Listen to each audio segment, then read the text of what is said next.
I never believed in ghosts or monsters or whatever you'd call something that shouldn't exist.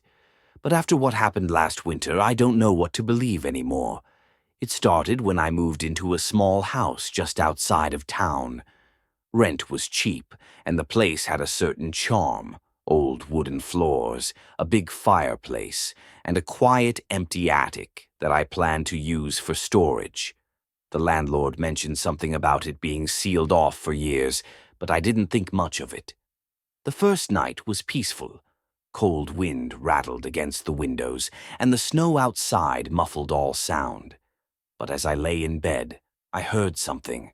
A faint scratching sound coming from above. I told myself it was just a raccoon or a bird. The house was old. There were probably cracks somewhere they could squeeze through. But the sound wasn't random. It was steady, deliberate, like long fingernails dragging across wood. By the third night, the noise got worse. It wasn't just scratching anymore. There was shuffling, like something moving around just above my ceiling. And then, a thump. A single heavy thump, directly over my bed. I shot up, heart pounding. The air in the room felt different, heavier, colder. I stared at the ceiling, waiting. Nothing. Silence. The next morning, I decided to check the attic. I had to. I dragged a chair under the hatch, pushed it open, and climbed up. The air smelled stale, like dust and rot. I shined my flashlight around. Empty. But just as I was about to climb back down, my light caught something in the corner.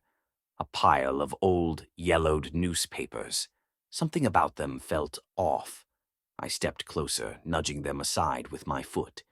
Underneath was a small wooden door, a door that shouldn't be there. It was barely big enough for a person to crawl through, and it had deep, jagged scratches running down its surface. My stomach twisted. Someone had tried to claw their way out. I backed away. That's when I heard it.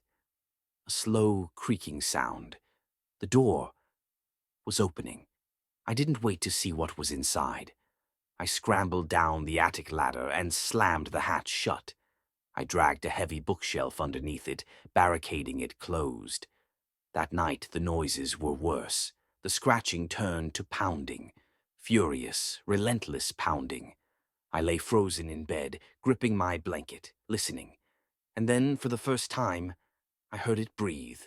Low, ragged, wet. It whispered my name. I don't remember falling asleep, but I woke up to silence. The air was warm again. The sun was rising. I thought it was over. I hoped it was over. Then I noticed the bookshelf. It had been pushed away from the attic hatch, and the hatch was open. Something had come down, and now it was somewhere in the house.